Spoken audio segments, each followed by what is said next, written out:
Welcome to the Circle of Influence webinar series. This series highlights an incredible collection of conversations and thoughtful discussions between Saddlefit for Life's founder and certified master saddler Jochen Schleese and equine professionals that have dedicated their careers to optimizing the health, well-being, and performance of the horses in their care.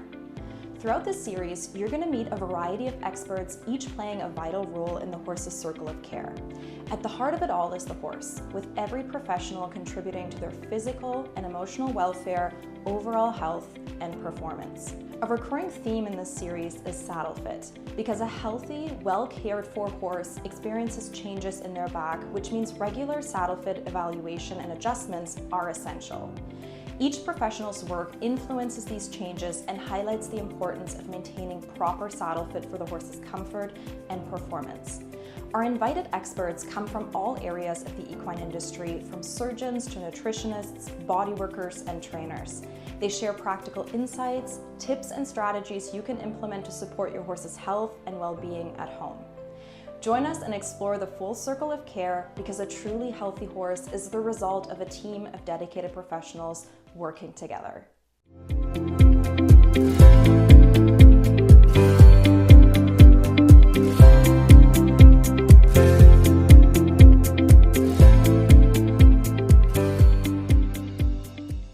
Welcome everyone to the next episode of the Circle of Influence webinar series.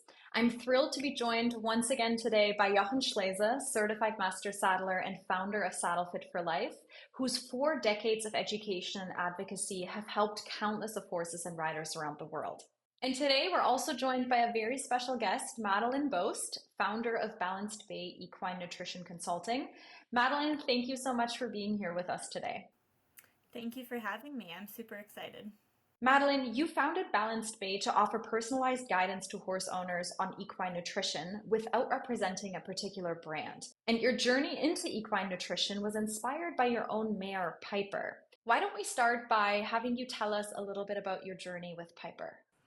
Yeah, so when I was in my undergrad at the University of Guelph, I was in the BBRM program, so the Bachelor of Bioresource Management in Equine Management. And so I was already in an equine science-based program. However, at the time my mare Piper began to become overweight. She had a ligament injury, so she was on stall rest. She was then consuming too many calories. And it seemed like whatever professional I turned to for guidance was simply switching the products that she was being fed to the brand that they represented. So I figured there had to be a better way. I did not think this was the best option for her. And so at that point, I became very interested in nutrition and took any and all nutrition courses that I could, and pursued a master's degree in equine nutrition at the University of Guelph, with my research specifically looking at how horses gained weight during a conditioning period over different body areas, and then how they lost weight in various weight loss programs as well. So easy keepers and equine obesity is what I specialize in, I would say. Wow, that's amazing. Thank you so much for sharing that. Very interesting kind of area of expertise, and super excited to hear more about your work throughout our conversation today.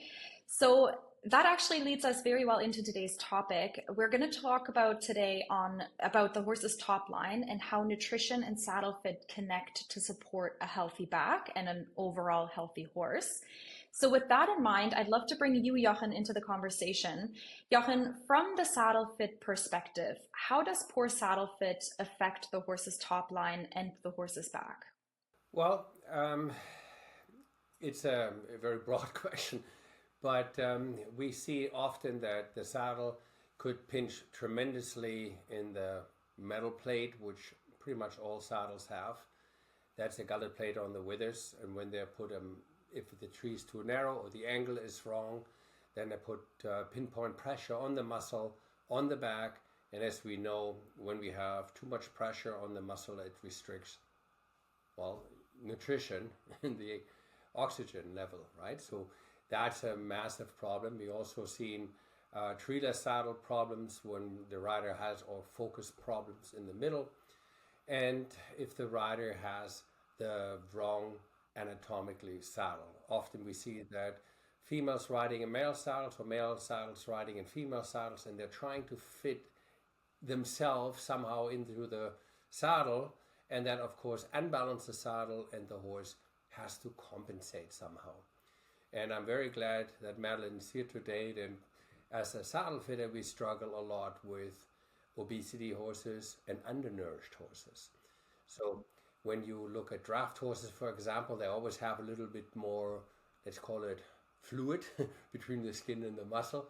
And when you girth the saddle in, the whole saddle sort of sinks into a little swampy, squishy muscle tissue. And then the whole saddle fit is off when the rider sits in. And undernourished, the horse just simply doesn't have the strength, no matter how many saddle pads or stuffing you put in the saddle. Clearly, the proper nutrition is key factor, because as a saddle fitter or as a saddle manufacturer, there's only so much we can do if the horse struggles with massive nutrition problems. But as we know, if the saddle slides forward, it causes major problems onto the shoulder and then also on the bladder meridian point 13, which interferes with the horse's respiratory issues, which has been shown and proven causes horses massive stress syndromes such as gut and stomach ulcer all the way to colic. Immediately you're going to say, from a saddle? No, from a pressure point what the saddle creates when the saddle slides forward. So on conjunction with the wrong nutrition, you have the perfect storm when it comes to the health of the horse. I really liked the point you made about the perfect storm, because I think it goes back to that whole idea of the circle of influence, that I can go into a client situation and evaluate that horse's nutrition. However, I am not evaluating the saddle fit, and there's, we have body workers and saddle fitters and the vet and the farrier and nutritionist, and all of these aspects can combine to create a perfect storm of health issues. Or if we have poor saddle fit, for example, impacting the health of the top line, I can put that horse on a well-balanced diet that is supportive of that top line development. But if they're having such severe pressure on their muscle and back from the saddle, then that muscle is not going to develop properly. Yes, and I think we as a rider often need to see severe cases where the horse just doesn't gain weight, right? We act too late. Often we act when it's should have been acting long time ago. I wish, when I think back, when I competed, my God, my horse was a difficult eater. Maybe I just didn't have the proper nutrition for him. And then when it comes to matter, we sometimes trail at the horse 2-3 days to a massive competition, or even to a closer competition. Then they're stabled in different places, then they don't eat, and they lose even more weight, and then you have a horse trying to win the German championship or European, and you have a horse what has absolutely no chance to really perform well when he's his nutrition is completely off. So I also find sometimes too much love is impossible. There's never too much love, right? But there's certain love, what they call hard love. What's the hard love? So I like to call it the hard love, when we need to understand, no matter what, the horse always wants to have more sugar or more carrots or more candy, let's call it this way. And as much as your little grandson, in my case I'm dealing with grandchildren right now, begs you for more cookies, there's a time where you say enough sugar, otherwise that kid bounces off the wall, or he is just getting the wrong nutrition. So if I'm a horse lover and I love to constantly give the horse candy or the wrong idea of what the horse needs, I create also a behavior issue. And then of course, Madeline, I'm sure you can extrapolate a little bit more. What happens if we overfeed our horses because we love them so much and we give them more than they really need? I hope you can clarify a little bit more that point.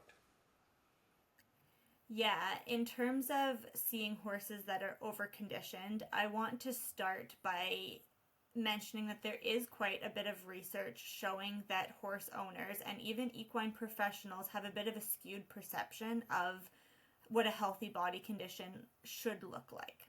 So oftentimes we're seeing that people actually want their horses to have that overconditioned look and they think that's healthy, when in reality it isn't. The other issue I see is when I'm body condition scoring these horses. So body condition scoring is a hands-on activity. You have to physically palpate the 6 different body regions of the horse. So you have the neck, the withers, the shoulder, the ribs, the back, and the tail head. And through that palpation, you can often feel on these overweight horses that even though they have that rounded appearance over their top line, it isn't muscle, it's fat collecting there, which isn't going to support your saddle in the same way. Absolutely. And sometimes we have issues where the rider then, I don't want to say doesn't listen, like you said, has a misunderstanding because the sport pushes us there as a rider. So I find it interesting, especially as soon as I started to surround myself with more experts such as yourself. I wanted to find what can I do for our students for them to really understand better, learn better. And some of the experts I surrounded myself with expertise of selling. Like we all sell something, we sell a horse health. And if I'm as a student who wants to learn, or as an educator or equine professional, explain it to my client, what good does it do if I explain it and they don't understand it? Right? So I have all this knowledge and I went through all this, but the student doesn't get it, or the client doesn't get it. So I wanted to find a solution. One of the solutions I came across is by finding an expert. His name is Brian Tracy. He's quite old now, I think in the high 80s, but he has multiple CDs and books out. You can Google. And one of the courses I took, I will never forget. He says, people hate changes. And you ask yourself, what has that to do with what we're talking here today? Again, what good does it do if we know everything we teach and learn if the customer doesn't do it? So we need to find a way. If we know they don't like to change because, like you said, Madeline, they're sponsored with this food company and there's a big money income. But on the background, they do want to win if they're highly competitive. Most people who are not highly competitive most likely will not be sponsored. So you could say, we just talk about 2% of all the riders who get sponsored with nutrition or with supplement foods or with companies. Sure, but the majority of the people who are students from them or are watching them, they say, I wonder how I can be so good, right? They follow what they say, and they say it not because they have the masters like you have. They say it because of different reasons. And then the student from them want to do good for the instructor, but obviously first love is their own horse. So back to Brian Tracy, he says people hate changes. So how can we do changes? How can we implement it? And he says people hate changes, and the only way they change if they have fear and pain. So we can tell a horrible story. Oh, your horse will keep getting for sure colic. Oh, that's doom and gloom. Is there any other thing? What about pain? There's different type of pain. Pain such as physical and mentally. For example, he describes it in the way of saying, when I have really indigestion problem and I have a stomach issue and I ate something wrong, it doesn't sit right to me. We all had it as riders. We all had it. The last I want to do is horseback riding. Now imagine you do it to your horse and the horse has no choice. Right? You want to ride today. Today is your riding lesson. You put the saddle down and the horse has all kinds of behavior issues. Oh, it's the saddle fitting. Oh, it's the shoeing. It's the teaching. It's the training. It's the blah, blah, blah, blah, blah. How can we find it's a nutrition imbalance? Right? Do we have to wait until they're colic? or constantly feed them also medicine? I don't know. I hope there is a tip you can give us, Madeline, for us riders and for our students to do besides the body score, or maybe you can explain a little bit, go a little bit more in detail what you're looking when you palpate the sixth region or look at the hands-on sixth region, and what else is there maybe to say, maybe I'm going to get a nutrition expert. Do you mind explaining that a little bit? Yeah, no, that's a great thing to go over for horse owners. So when I talk about nutritional management for the horse owner, I like to talk about different things that they can do on their own to ensure that their horse is on ideally a balanced program or maintaining a healthy body condition. So first and foremost, I do think that the owner needs to be regularly measuring their horse. So a body condition scoring is what you're looking at to determine if your horse is an adequate weight, overweight, or underweight. So this doesn't tell you how many pounds or kilograms the horse weighs. It tells you if their condition is adequate or not. So the second thing you need to do for measurements is a weight estimation. So this can be done with a weight tape, but more accurately, you're doing a heart girth measurement and a body length measurement to then calculate weight. And there are various calculations online depending on your horse's breed. For example, if you have a miniature pony, that is a different calculation versus a Clydesdale. So those two pieces of information provide you if your horse needs to gain or lose weight and the weight of the animal. Then when you look at your commercial products, these products have been designed by nutritionists to be fed at a very specific feeding rate. So oftentimes we're looking at a ration balancer or a performance feed. And if you are feeding below the manufacturer's recommended rate for your horse's body weight, that is when we definitely have nutritional deficiencies at play, and you need to look at either feeding that recommended feeding rate or switching to a product that you can successfully feed at the recommended rate without excess weight gain or loss for your horse. The other piece that is oftentimes over 95% of their ration that we just simply don't tend to look at, or maybe where horse owners are simply resistant to the change, is the hay testing and understanding the nutritional content of the hay. This is something I see so frequently causing issues it's around this time of year as well. You know, horses have been on the new 2025 or New Year's hay for a couple of months, and all of a sudden we're seeing a lot of top line loss. Their body condition isn't looking great. Maybe their hair coat is rougher. And then that puts the horse owner into panic mode of, oh, I might have to go grab this supplement. I'm going to change my feed. I'm going to get my saddle refit. I'm going to go buy a new half pad because my saddle's not fitting, and that's going to mitigate the issue. However, really the root problem is the forge, and we haven't addressed that.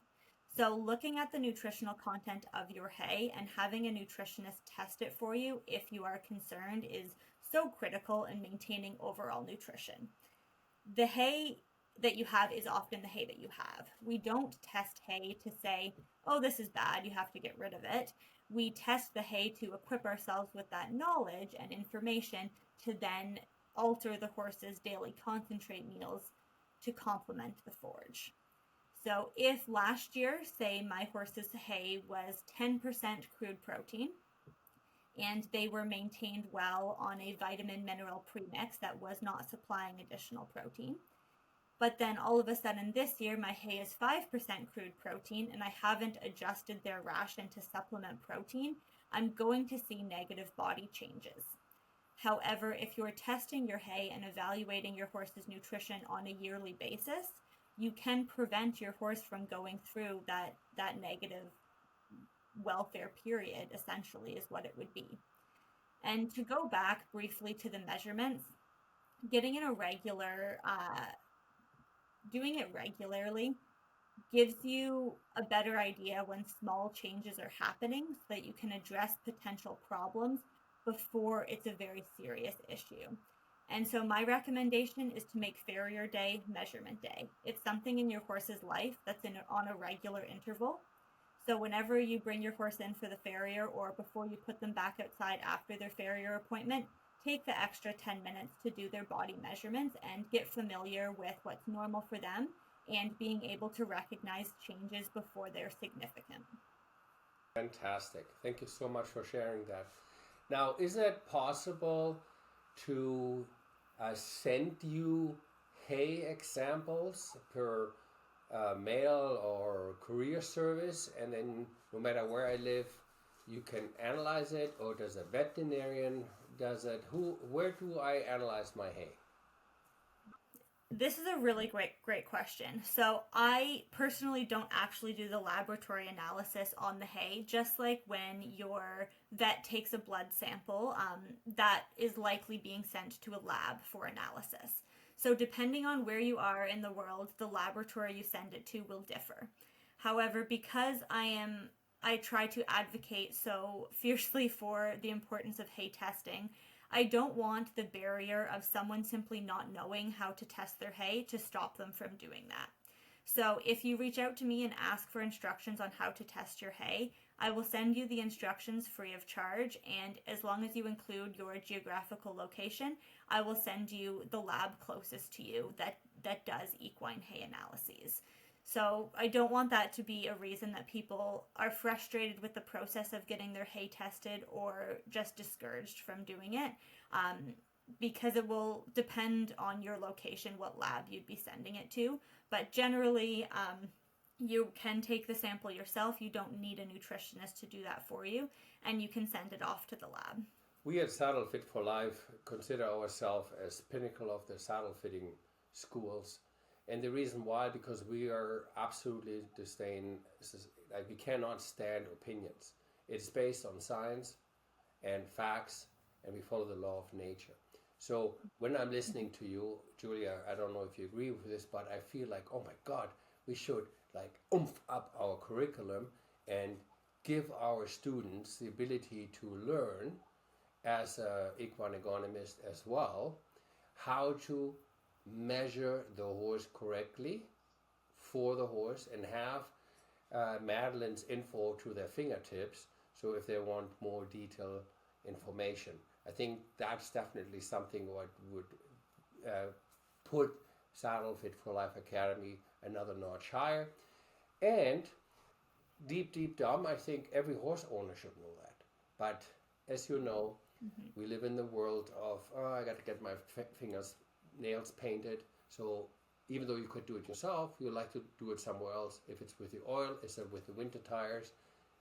We live in the life of service. So I think it's great if everybody who listens to us, who is a horse owner, knows and learns from you how to measure a horse. Don't know about you, Julia. What do you think? Should we put that into our curriculum? Yeah, absolutely. I think that's a great idea. In our profession, we of course deal with top line concerns all of the time, and we have conversations with clients about their horse's back health and all of those things. But most often, people are actually concerned about muscle atrophy or poor top line development. So I'm really happy, Madeline, that you've been giving us some tools to identify when a top line is appears developed and appears nice and round, but it's actually not muscle, it is fat. And I think that's a really important aspect that a lot of horse owners and professionals alike kind of forget about. And an overweight horse, and I think is a huge issue in our equine industry. I think there are a lot of horses that are actually a lot heavier than they should be.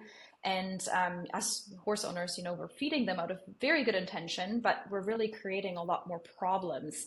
How often would you say, in your experience, is top line a topic of conversation when you work with people? Do people usually approach you because they have an overall concern about their horse's appearance? Is it specific to top line, or what do the primary concerns of your clients kind of look like? Yeah, so I would say the largest area of concern that I get is horses with metabolic problems. So the horse is oftentimes overweight, and now they are having secondary health issues.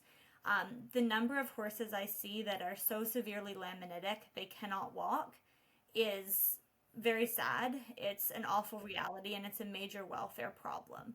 And horse owners don't want to hurt their horses. Like, they want to do what's best for them. They just simply don't know, or they don't realize until it's too late. So that's why those regular measurements and learning how to do that becomes so important. That you are recognizing the changes before it's so severe that it's causing serious health problems. On the other side of things, I do see quite a few horses that are also underconditioned. And one thing I see frequently is that the horse owner wants a supplement to add to their horse's program to help them build Topline. But when we're talking about the nutritional support for Topline, there are a few different things that we look at. So adequate protein is important. It also has to be quality protein. And quality protein is a protein source that is supplying the horse with essential amino acids. So the amino acids that their body cannot make on its own. They have to be provided in the diet. The top 3 limiting amino acids, which we generally want to see in our quality protein sources, are lysine, methionine, and threonine. So protein and the building blocks of protein are amino acids. So quality protein is important. But we also need to have adequate calories. And this is one thing that I see in the underconditioned horses, that the owners will recognize the Topline needs to be improved, and they will add an amino acid supplement and then be confused at why they're not seeing enough positive change. And that is because the calories also need to be adequate to support the horse in that muscle development. So those pieces are, I would say, probably the most important things we look at nutritionally with Topline, but it generally often comes back to a change in the forage of why we're seeing these negative changes to the horse's body condition. Wow. Yes, yes. I'm just sitting here and listening, and I'm just thinking from a horse owner and from a saddle manufacturer, as well as from a saddle fitter and educator. It says here we are going out, fit the saddle, make a saddle to an either obese or undernourished horse. And the customer hopefully does something about it, but the horse will definitely change. I'm thinking about our body. If I get a custom suit and I'm obese, and now I change my condition, that suit won't fit anymore, or vice versa. I'm undernourished, now I finally have more meat on my bones, that suit won't fit anymore. So we have talked about this last time, Julia.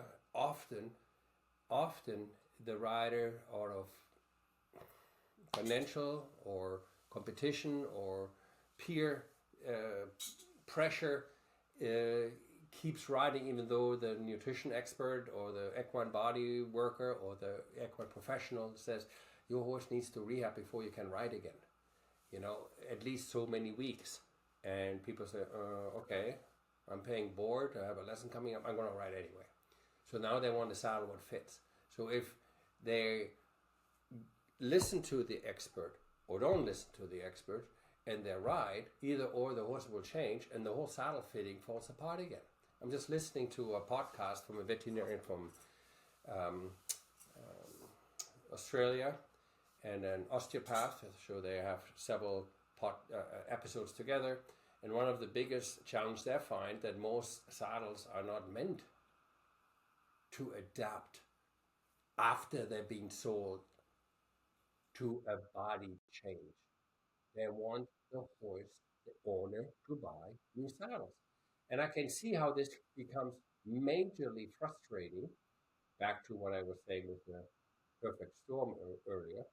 The customer buys the saddle because either the trainer told him to, or it's a popular one, everybody else has, but it's not able to change. And now they went through your program and they want to have the Topline mature or be better. Doesn't matter if the horse is undernourished or obese, but they won't change the saddle again. And then they blame you. Well, it didn't work because look, the horse is really cranky now because it's equipment, what obviously is now becoming an additional problem. So I can see how this can be a never-ending vicious cycle. And this podcast is not the idea here of deterring people, but I know people don't change. And when they change, they become fear, or they also become have pain. And one of the pain is I can't afford this constant buying, paying for this expert. In the end, it doesn't work. If I see a logic, if I see it works for the benefit of the horse, and I have the funds to surround myself with a qualified, certified equine agronomist, or qualified and recertified, certified saddle agronomist, and a nutrition expert, and so on and so forth. We need to see and keep the customer into raving fans where they say, this really worked. This changed my horse's coat. It's amazing, the attitude, my ride is better, the horse has more energy. And I think we can only get there if we share with each other how it's all interconnected back to the circle of influence, and how important it is that we got to follow the law of nature, and we got to understand that we have a responsibility that when we take a wild horse in our captivity, it's not like I'm buying a motorcycle, what I put in the garage and don't drive for a year, and then I pull it out again. So it's something what needs to, it depends on us as the horse owner, as the experts, and only if we share and only if we help them. And I'm sure, Julie, you're going to put a lot of links into this podcast where people can find Madeline's information, but they need to see how it all interconnects, how it all fits. Yeah, and just recently I was, I guess last month, working with a horse that had lost a little bit of weight through, she had an injury, she wasn't working as much, the forage quality changed, and she lost some weight.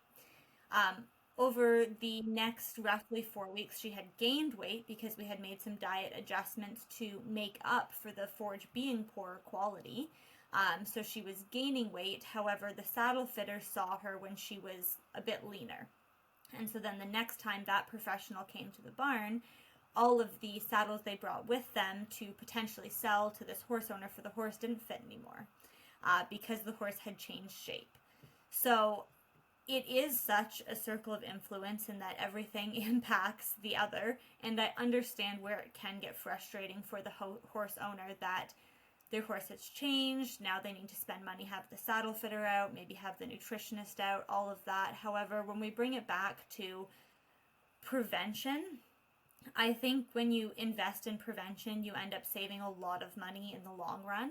So that simple investment in your yearly hay analysis or getting your horse's diet checked once a year to, even though the hay quality is going like this every year, the overall ration is staying the same, can go a long way in preventing these negative spirals of, my horse lost weight, so my saddle doesn't fit. Then this has caused back pain, so now I need to fix their diet, then readjust their saddle. Maybe I have a body worker out to, address the pain that my horse is having.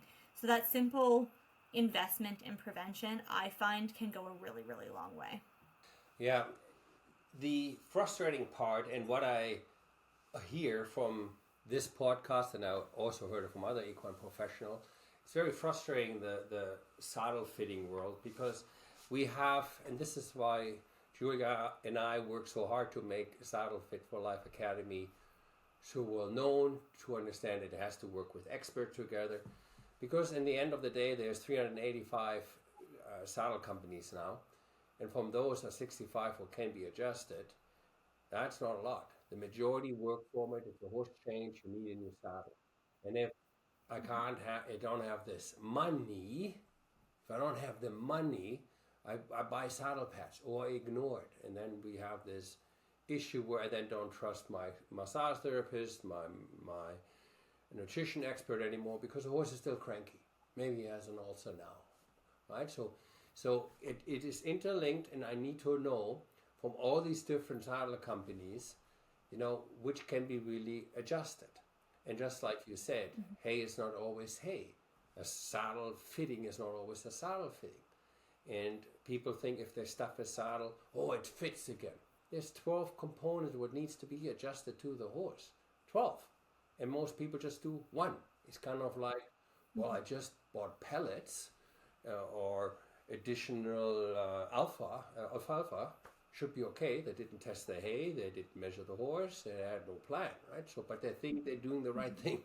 So it's a really complex way. The answer is there to have a beautiful harmony between horse and rider, because certain saddle companies and certified equine agronomists have the knowledge and have the ability to do it if they work together in a team. Now, Madeline, I have a question for you. In the spring and in the fall, when the horse goes through certain, not certain, it goes through coat change, which is very hard on their system. Can you tell me a little bit about if you would recommend different nutrition for that season? Because you mentioned now that they come in from the field, now we're feeding the hay from spring 2025. Is there something specific you recommend? So the biggest seasonal change that we often see in their nutrition is when they're transitioning onto pasture, which pasture generally, depending on the health and quality of the pasture, can be higher calories and higher protein, but it also is higher in things like vitamin E. So that can remove the need for some dietary supplements. For example, if you feed a vitamin E supplement through the winter months, because hay in particular is low in vitamin E, well then when your horse goes on to pasture, they might not need that supplement anymore. And we see the same thing, horses transitioning off of pasture onto hay. Going into the winter, we might look at supplementing their diet a little bit differently. Where I'm based in Canada, in Ontario, we see a lot of horses on hay all the time because pasture quality tends to be poor, or there just doesn't tend to be the land mass to support a horse on pasture for the summer months. So even if your horse is on hay all the time, you do have to understand that the quality of the hay still fluctuates, and the only way to determine forage nutritional content is by testing it. And that is what gives us the basis to change the diet or not. Sometimes we can have a horse maintained on a ration balancer year round, and that doesn't need to change. So not every situation warrants seasonal changes for diet. Sometimes a diet can stay the same year round, but it really depends on that forage. So I would say it's not necessarily tied to coat changes that we see in the spring and fall, more so related to the forage changes that we're seeing is what we would base our decision to change diet off of. Well, I can only encourage everybody who's listening to really, really get in contact with Madeline, because we are not horses, and very few of us have observed or read books how wild horses forage or eat. When the winter comes, they eat different foods, and I'm sure you had that in your studies as well.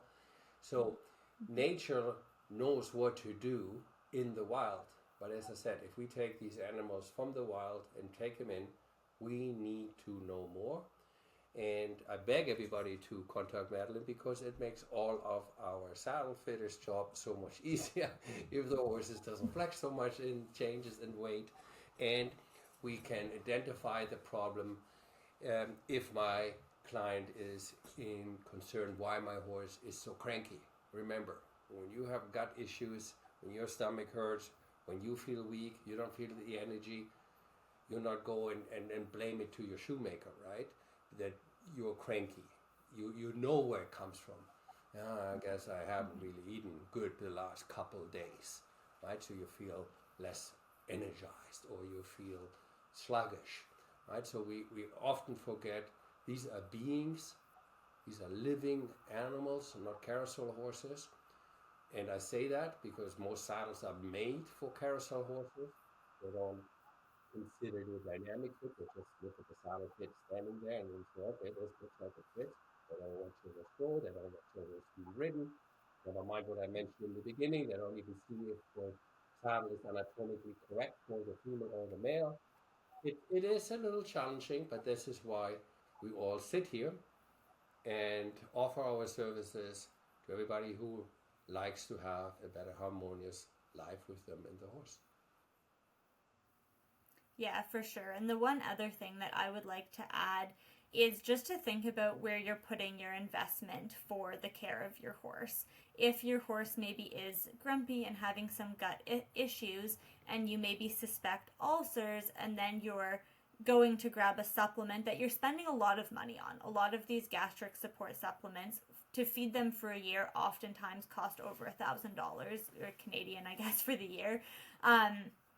But they then might have not very much scientific backing. And so if we know that a properly fitted saddle and a well-balanced diet that is balanced to the forage that your horse is consuming can prevent these issues, in my mind, it makes more sense to invest in that prevention than invest in a Band-Aid that might not even work because there isn't a lot of scientific backing. So I'd invite owners to think about that as well when you're considering the management of your horse. Do you find that, I have one more question, do you find that in the horse nutrition is the same like in humans nutrition, where it's a lot of spray, a lot of additional growth hormones injected for human food, which has been shown detrimental for humans, yet we eat it still, especially if we don't educate ourselves and don't read the labels, what we actually put in our stomach. Is this in horse feed as well? There is some information on things like glyphosate residue. However, it's not normally a large concern. So when we think about processed feed for horses, it is processed to improve bioavailability. So the processing is positive, and we do have science to support that. So generally, if you're purchasing a commercial product such as a ration balancer from a reputable company, just because it's pelleted doesn't mean it's had negative things put into it. It often is that those feed ingredients have been processed to improve bioavailability. So I would say that link between the human nutrition side and equine nutrition side isn't as clear as maybe horse owners think it might be, that because processed food is bad for us, it must be also bad for our horses, but the processing is completely different. So definitely don't be fearful of like a processed product for a horse, because the processing is generally beneficial. The one word of caution I have when looking at products is supplements tend to not be as well regulated as feeds. So sometimes you can get ingredients in a supplement that are potentially harmful to your horse and can cause toxicity issues or nutrient absorption issues that you're not realizing, but it just doesn't have as much regulation in terms of what is watched for with supplement companies and what regulatory processes they do have to go through to get a product into a store. That's really good to know, really good to know. Now, we know that in the wild the horses move 20 to 22 miles a day and has his nose down and forages and looks for food 17 hours a day. How often do you recommend a horse should be fed during the day? Once, twice, 3 times, 4 times? I know it's a vague question because there's different way to hold the horse, but just give us some tips here. Yeah, so generally what we're looking at for feed frequency or feed availability is we want the horse to have roughage, so hay, pasture. Sometimes we do like rough processed roughages like hay cubes or hay pellets. Generally, they should have access to a roughage source, ideally all the time. In cases with easy keepers and equine obesity, sometimes that is not feasible depending on the quality of your forage. However, we always avoid fasting periods larger than 4 hours. You never want a horse to go without roughage for more than 4 hours. So we often use things like slow feeders, hay nets. Some people are looking at track systems to encourage movement, and the horse has to travel between their hay sources. So all of that is really positive for increasing the chew time for the horse. When we talk about concentrates and feed frequency with concentrates, we generally want to divide it into smaller meals because the horse has evolved as a grazing species. They're not like us. They don't sit down and eat a big steak dinner and then they're full for 5 hours. They really do need those small frequent meals, and their stomach is quite small. So their stomach is only about 10% of their GI tract. So we need to think about that when we are feeding them, that they are designed to have smaller meals. The general rule of thumb is that you don't want to exceed 0.5% of your horse's body weight in a meal at one time. However, ideally, when we can split it into smaller meals, that tends to be beneficial. Excellent information. Very, very good. Thank you so much. Well, this was, as I always say when I work with experts together, I'm 50 years in this industry, and every time I speak to another expert on the field, I says, wow, why didn't I know it when I started? And I guess this is why the old masters always said it takes 3 human lifetimes to learn how to become a good horse person, a good rider. And this is why we do what we do, right, Julia? We share, we inform this, and we even offer this as a professional career if somebody would like to be a certified equine agronomist or a certified saddle agronomist. This has been a particularly insightful conversation. Thank you so much, Madeline, for sharing so many helpful tips with our viewers today. One final thing before we head off, where can people find you? I know you mentioned that you're located in Ontario, Canada. Do you offer services locally only? Do you have virtual services that people can reference? How can people get in contact with you? Yeah, so for any on-farm or in-person consultations, that is restricted to Ontario. Typically, sometimes I travel, but it's quite rare, so generally within Ontario. But I do offer remote services to anyone all over the world. I have horses I deal with throughout the US, in Mexico, overseas, in the UK. So I do work with horses virtually all over the world, and in those situations, I just make sure I'm working very closely with the horse owner on teaching them how to collect the information that I require to do my nutritional analysis accurately. Fantastic. We'll link all of your contact information below so people can take a look at your website and your social media as well. And yes, thank you both so very much for your time today, and we'll see everyone for the next episode. Thank you so much for watching. If you haven't yet, make sure to subscribe to our YouTube channel and follow us on social media. You can find us under Saddlefit for Life. If this conversation really resonated with you and you'd like to become an advocate for horses, helping us facilitate change in the equine industry through evidence-based practices, we'd love to connect with you. You can book a no-obligation discovery call with us using the link under this video. On the call, we're going to talk about your background with horses, your goals, and how our program can help you achieve those. Whether you're looking to start a career as an equine professional or to enhance an existing equine business, whether you're a body worker, a trainer, a vet, or any other equine professional, our programs are designed to support you every step of the way. Click the link below to book your call. We're excited to speak with you and explore how you can make a real impact for horses. Regardless of whether you take me up on that offer, make sure to check out the next episode of this series. Happy riding.